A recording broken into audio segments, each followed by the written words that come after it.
السلام علیکم۔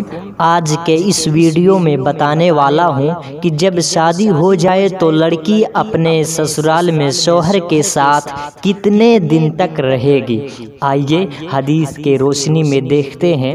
پہلی حدیث حضرت انس رضی اللہ عنہ سے مروی ہے کہ رسول اللہ صلی اللہ علیہ وسلم نے فرمایا، مسنون طریقہ یہ ہے کہ جب مرد شوہر دیدہ پر کنواری بیاہ کر لائے تو اس نئی دلہن کے پاس پہلے 7 روز قیام کرے، پھر باری تقسیم کرے، اور جب شوہر دیدہ کو بیاہ کر لائے تو اس کے پاس 3 روز قیام کرے، پھر باری تقسیم کرے۔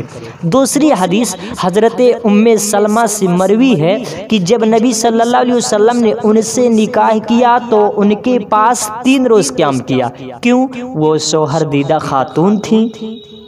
تیسری حدیث حضرت انس رضی اللہ عنہ سے مروی ہے کہ نبی صلی اللہ علیہ وسلم نے جب حضرت صفیہ سے نکاح کیا تو ان کے پاس 3 روز قیام فرمایا اور وہ شوہر دیدہ تھیں۔ نوٹ: معلوم ہوا کہ نئی دلہن اگر کنواری ہو تو اس کے پاس 7 دن، اور اگر شوہر دیدہ ہو تو اس کے پاس 3 روز قیام کیا جائے گا۔